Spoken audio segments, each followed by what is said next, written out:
Oh, here we go. Uh, Good morning, everybody. Dr. Rick Wallace dropping in on you on this Sunday morning.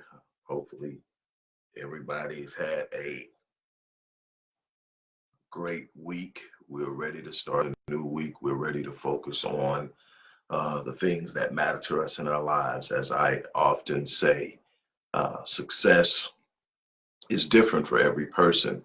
And I'm not one that subscribes to the universal idea or definition of success. I don't believe it solely resides in the number of zeros in your bank account. I don't believe it resides in how many likes you get on your social media platforms. I don't believe popularity is a great tool for measuring success. I believe success has to be defined by one functioning and operating in their purpose and actualizing their unique potential in this world.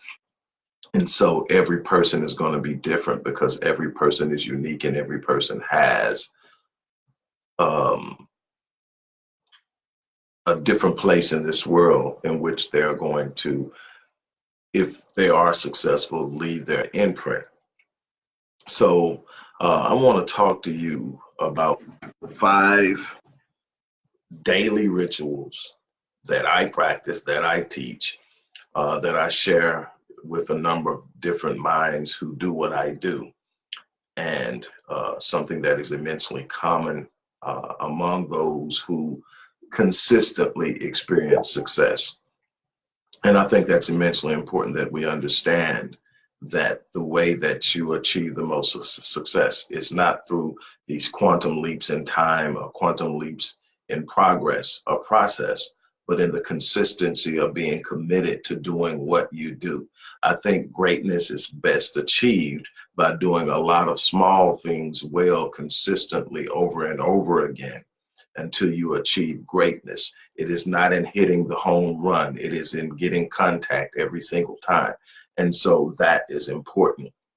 Before we get started, I just want to remind you, if you haven't gotten Critical Mass, which is my 20th book and the first in a 6-book series on personal development, do that. The link is at the bottom of the content in the description box or the post box, depending on where you're watching this at, as well as the next book in the series, which is about to be released. We are excited about it. It is taking a lot of work because I want it to be that powerful. But it's book number 21, second book in the series, and it's I Am the Power of Personal Declaration. And both of those links are there. If you haven't gotten them, I'm telling you, it's worth every cent, and it's not a lot of cents. So you definitely need to go out and get that. So let's talk. I'm going to talk to you about 5 things that you should be doing every day, whether you call them rituals, whether you call them practices, whether you call them habits, whatever you want to call them. There are 5 things that I'm about to present to you in semi detail. And you need to implement these into your days because it's going to allow you to systematically control your day. And if you have the ability to control your day, you can control your week. If you can control your week, you can control your month. If you can control your month, you can control the year. If you can control years, you can control your life. And it takes away the idea that you don't have control or that your life is out of control. You always have the ability to reel yourself back in, no matter how far out from yourself and your desires and your aspirations that you have wandered, you can reel yourself back in. It's about implementing control. It's something that is an intricate part of what I teach and what I do with my clients. It's about consistency, and consistency is best expressed in what you do daily. And so we're going to get into 5 things. And the thing I want you to do is understand that the way that you control your life, the way that you produce optimal success is by moving away from the proclivity that we all have to operate by default. See, when you operate by default, good morning, Lorraine, Lorraine, I'm sorry. Uh, when you operate by default, you are basically allowing life's circumstances, situations, and your reactions to them to dictate your day, your week, your month, your life. Well, when you get up and you decide first thing in the morning that you're going to set the state of your mind, your expectations, what you're going to look for in the day and how you're going to approach things, you're setting how the day will go regardless of the circumstances. And I'll get into that in a minute. And so the first part of my day is always meditation.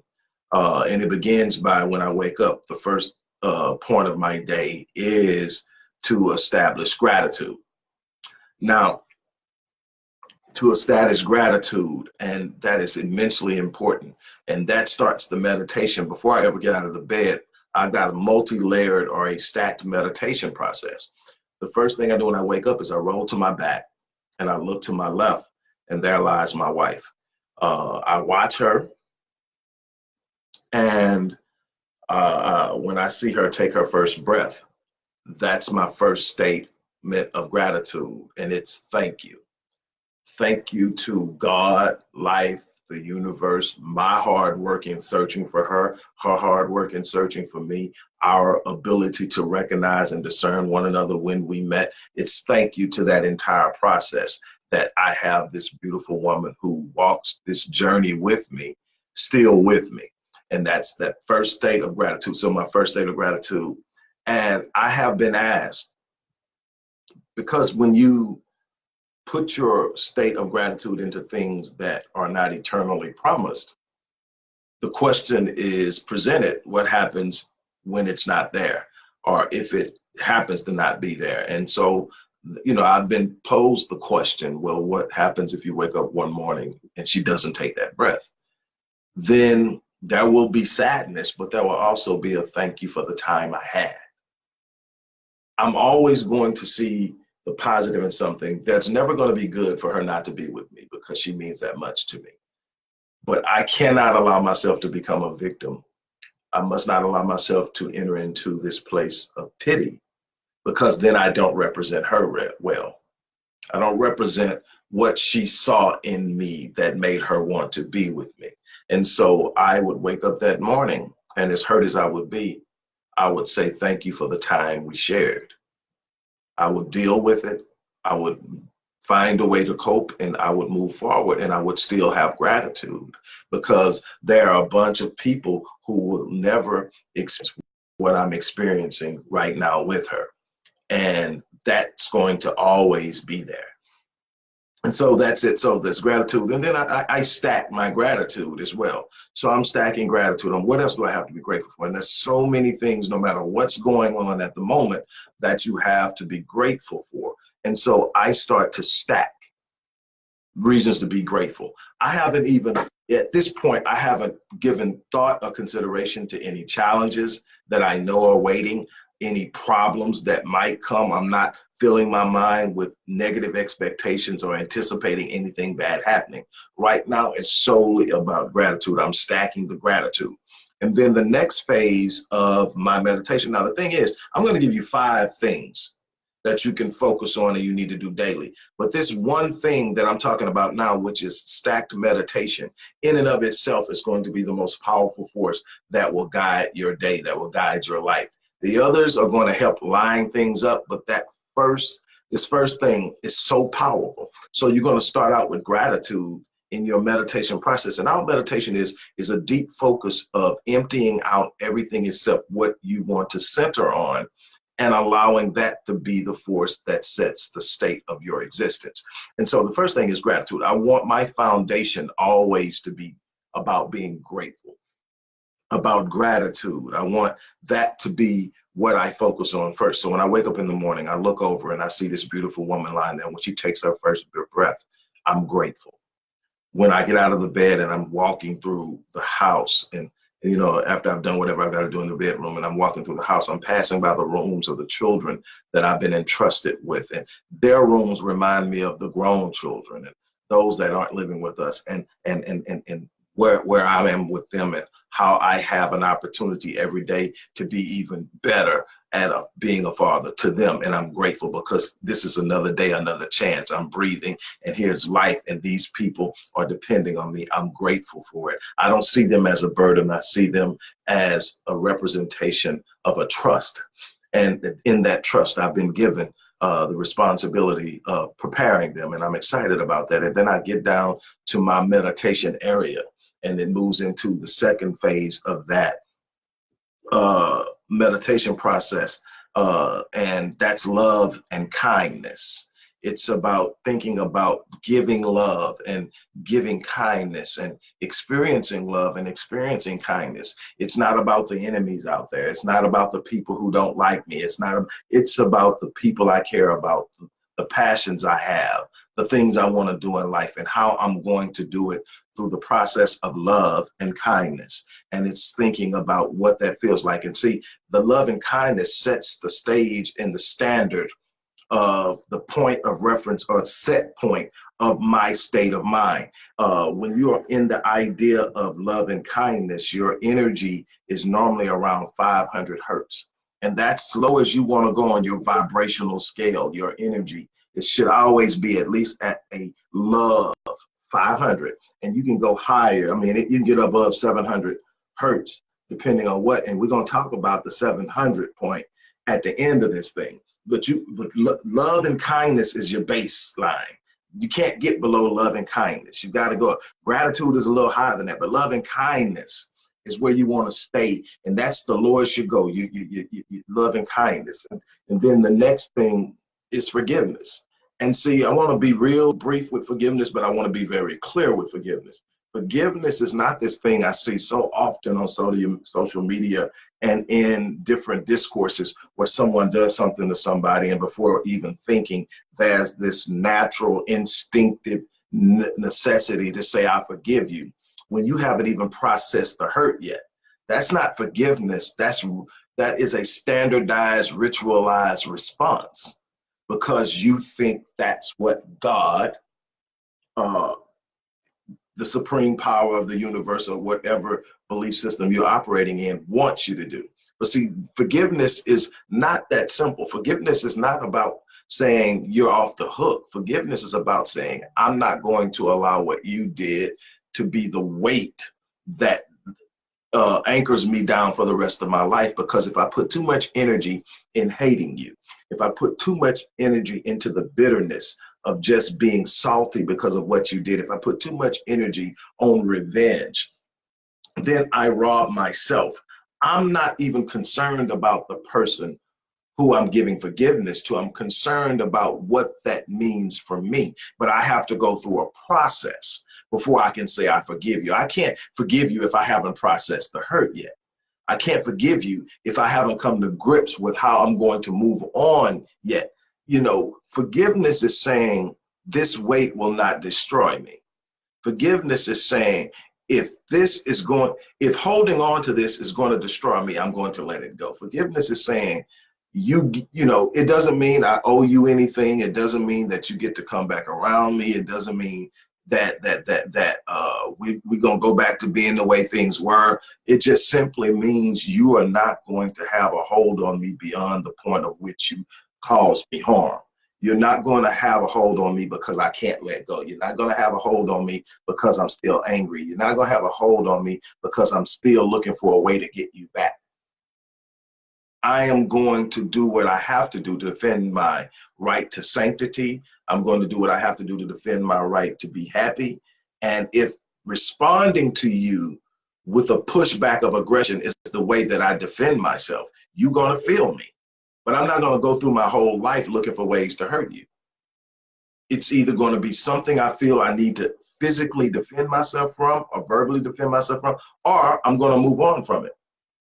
It's not going to be this ongoing thing. That's the thing that you have to look at with forgiveness. The next thing is where it really gets exciting, because now you set the possibilities, and that is, you want to visualize your best life, your ideal future. What does it look like? And there's so much power. I can't get into it now because this isn't the central focus, but I want you to, there's so much power in the ability to visualize. Those who can visualize can see what they're now is leading to. See, when you visualize, you are able to sit up and say, this is what it looks like. And here's the thing, when you visualize with your imagination, your brain and your mind does not have the ability to distinguish between what you're visualizing and what is really happening. So you can literally convince your mind and your brain that you are already there. And here's the beautiful thing about that. Why is that important? Because it increases confidence. Well, how does it increase confidence? It increases confidence in the way that when you have in your mind done something already, you're not doubting whether you can do it again. Now, although you haven't actually physically done it, your mind believes you have. And your mind is the most powerful force in the universe. So when your mind believes you have, because you have consistently visualized it, you have impressed it through your imagination, it has become a part of your natural, normal thought process. You're visualizing your future every morning, and you're seeing what you're going and what you're going to accomplish. That is telling your mind, look what we've done. And you might say, well, let's go do it again. So when you meet these challenges that the average person is going to balk on and call impossible, you're going to sit up and say, I've done it already. And you're going to go out and make it happen. And then you're going to double down on that, and you're going to visualize your day. Why? Because your day is going to be probably the smallest increment. Now, I go into actual hours, minutes, and seconds when I incrementize my day. So it's not just my day. It's to the second of how these next 20 seconds are going to be. I mean, literally breaking it down and taking control of the seconds. 86,400 seconds in a day, and I want as much control as possible, not in this monotonous, tedious way, but in this I control my life type of way. I'm not going to allow the circumstances of life to move against me to the point that I feel overwhelmed. Okay, so then you get to that. And finally, now check this out. You've done that. You've done the gratitude. You've done the loving kindness. You've done the forgiveness. You've visualized your future. You've visualized your day. Here it is. Now the final stage of my meditation. Seek the higher power. For me, it's God. However you view your higher power, is this. And you say, that's sixth? You know, that should be first. No, it shouldn't. One of the biggest issues with the failure of prayer, and I was asked this in 2012, why is it that the most committed and praying people are the most defeated? Because number one is we don't understand faith, we don't understand prayer. Now, something as magnificent, something as powerful, something as forceful as prayer in its proper context. Prayer is not an escape from your destiny. Prayer is not an escape from your purpose. Prayer is not an escape from the battle you're fighting right now. That's not what prayer is. Prayer is a revelatory process. It is what God reveals. It is where you find sight and sense and understanding for what's taking place. It is an evolution of ideas and thoughts. And that is what you have to be able to understand when you talk about prayer. But when you're talking about something as forceful, I like to enter into it prepared. See, I don't, because I've already set my state, because I've already got to a point of I'm in the right mindset to anticipate the positive, because I have taken control of my day. When I go into prayer, I'm not frenetic and unglued. I'm not dislodged. I'm not nervous, upset, anxious, worried, stressed out about anything. So now I'm in a place where I can connect with the divine source of everything I need. See, that's where we miss out. The mind of God is in us and around us, and we have access to it. And there's nothing that stops the mind of God. And I'm not talking about anything religious. I'm talking about totally spiritual. I'm talking about there's absolutely nothing. The mind of God is all around us. Every idea we come up with, everything that started out as an invention, started out as an idea that was pulled out of the mind of God by some man. There's no problem, there's no obstacle, there's no situation or challenge that can stump the mind of God. So everything I need in this life, I have access to. And my time before God is in the understanding that the answers are there. that everything and every challenge that I'm going to meet that day has an answer to it, and that answer is going to be revealed to me when it's necessary, and that I am never going to be left without an answer. And then I move through that. So that's number one. Like I said, if you could just get this part down, this number one out of five, you get that down, and that's the one I'm going to spend the most time on, because if you get that down, you're going to already have an unbelievable head start on your day. And it's what you're able to do in this world as you start your day that's going to determine where you finish. The first hour of your day sets the stage for the rest of your day.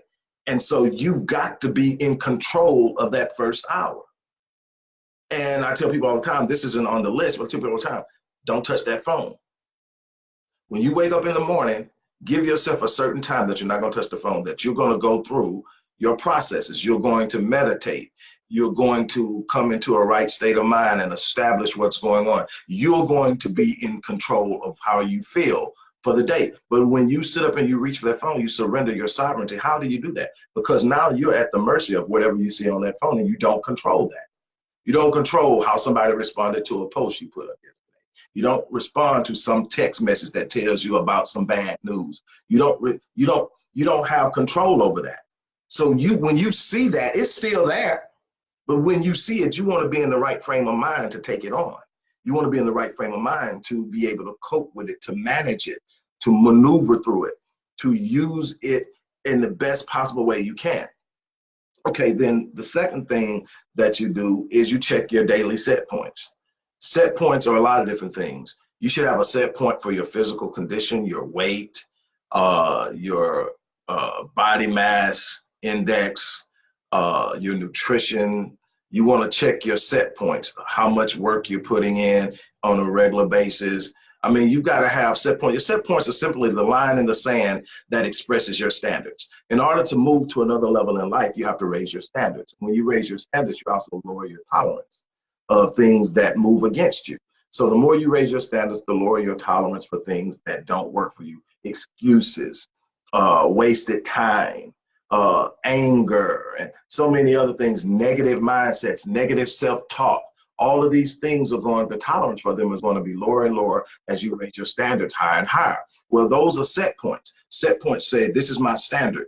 I will not cross it. You have to ask yourself every day, have I crossed my set point? You've got to have a way of measuring these set points to know, have you crossed them? If you crossed them, you've got to immediately correct it. That's the standard you're living by. That's the standard that consistently will get you to the next level. Okay, then after that, you got to have an exercise routine. Now, this doesn't have to be every day. I do something every day. It's not, I don't hit the gym like I want to every day, but I'm trying to get in the gym 4 or 5 times a week. But every day, that's something I do. I even have breathing exercises that have been proven to improve cardiovascular health, resting heart rate, and a bunch of other things. And I practice those 3 times a day like clockwork. And they work. I mean, it's amazing at all the things, the tools we have in our lives to really help us as far as our health, and we don't have access to them, and we pop in pill after pill after pill, which only deals with the symptoms, when there are so many different natural responses to our condition that we can use that will completely meet it at the source and change our lives forever. So exercise in some form. Then you want to have an optimized nutritional plan, which sort of ties to number 3, which is number 4, an optimized nutritional plan. You want to know what it is you're trying to accomplish. You want to know how you can accomplish that through what you eat. You want this nutritional plan to be as diverse as possible. You don't want it to be boring. You want, your body has the ability, and number one is your body knows what it needs. And so when you give it access to it, it knows what to go pull, and how much of it to pull. And when you're giving it to it in different forms and varieties, it keeps the energy up, it keeps it from becoming boring, and it optimizes your body's ability to extract what it needs from what it ingests, and that's important. And we're going to be doing this in the 60. We're going to talk about this more in the 60-day holistic health and healing challenge. Finally, number 5, dedicated learning time. This is where I get giddy. Everything is consistent with me on this. It's about doing what I need to do. Some things I'm much better at than I am at others, and I'm working on that. But the thing that gets me giddy is dedicated learning time. I have a dedicated time in the morning and a dedicated time in the late afternoon, early evening that is dedicated to learning something new. And why is that important? It stimulates the mind. It's an exercise for the mind. It fights early onset dementia. It gives you an ability to use your mind creatively. It expands your power to accomplish. It is the one way to guarantee that you grow every day. And that's something you've got to do. You've got to commit to that. So you've got all of that. You've got the meditation. You've got the daily set points, exercise, nutrition, and daily learning. You have to be committed to learning something new every day. And the beauty of that is you wake up the next morning a better person than you were the day before. That's the goal. That's progress. That's automatically guaranteeing success. That simple practice of saying, I'm not going to simply remain the person I've been today. I'm going to get something that I haven't gotten before. I'm going to find a way. And the thing is, when you learn something new, you automatically start processing what it means to you. How can I take this and use this? How is this going to change my life? What am I going to be able to do now? What does it mean for my kids? What does it mean for my marriage? What does it mean for my business? And you're learning something, and your mind's going now. Now your mind has just one more instrument or one more piece of information, a bit of information that is going to allow it to put this puzzle together that's called life in a manner that produces the results that you were designed to produce. So grow daily. Have an intentional point of what you're going to grow. And if it's something you need to know, say today I'm going to, at this time, I'm going to sit down and I'm going to research and learn as much as I can in 30 minutes, in an hour, in 2 hours that I can about this particular thing. Do you realize that without any formal education whatsoever, that if you commit to 2 to 3 hours a day of learning something about a specific thing that you have an interest in, that 2 hours a day, every day, with no formal education, no enrollment in any one school or institution, that within 2.5 years to 3 years, you will be an expert in that area? That you literally will have a level of expertise in that area. All it takes is the commitment. Yes, obviously, I'm not completely maligning academia, but it's a small fraction of this whole learning process. And when you overemphasize it or you give too much gravity to it, you miss the ability to learn in so many other different ways. Some of the most powerful people that I admire are autodidacts, meaning that no one taught them in a formal setting what they know. They simply went out and got it on their own. Because when you go out and get it on your own, you tend to go after the things you're passionate about. Now you're feeding your passion. You're learning. You're growing in your passion. You're becoming what you want to be. And that's the beauty of it. And you're doing it in a highly organic manner that is going to allow you to get the most out of it and have the most enjoyment. And that is what I would, encourage you to do. Like I said, these steps are powerful. Get number 1, get number 5, and the ones in between are just going to be super infused power. But if you get number 1 down and the elements of number 1, and you intentionally grow by learning something new every day with dedicated learning time, there's nothing that can stop you. You are going to make progress. It's that simple, but you got to be committed to it. It's got to be something that's daily. My wife will tell you there's a certain time of the day she comes down. She knows when she comes into my space, I'm going to be studying. I'm going to be learning. I'm going to be reading. It's impossible to teach if you're not consistently learning, because things are growing and evolving in what we know. And so you have to consistently be on the apex of learning in order to be a good teacher. But at the same time, I want to pass all of this on to my family. I want this to be a legacy for my family. And so it's important to me, and it should be important to you. And I hope that I've been able to really, truly share in a way that you can get this, because it's so powerful. Number one alone is going to set your state for the day. And the state that you're in is going to determine how you perceive everything you encounter. And if you don't have the right state, any and everything is going to disrupt you, and you're going to get very little out of your day. So with that being said, I'm going to jump off of here. I've got so much to do. Sundays are my day to set the week. So it's a process of mental preparation, administrative preparation, organizational preparation, strategic preparation. All of it starts on Sunday to look at what we're going to do for the week. And so I'm off of this and I'm on to the next thing. But I really hope that there's something that I've planted as in the way of a seed that you will take and you will nurture and you will use and allow it to really strengthen you. Again, if you haven't gotten book number 20, Critical Mass, the link is in there. Book number 21, which is soon coming, which is I Am the Proclamation. The Power of Personal Declaration. That link is in there as well. If you're looking to work with someone in a one-on-one capacity, inbox me. I didn't put the email address in there. I may go back and put it. I think I just put it in there so that you can email the organization, the support team, and set up a consultation. Anyway, have an awesome day, but make sure that you make this day work for you. With that being said, I'm out of here. You guys have an awesome day.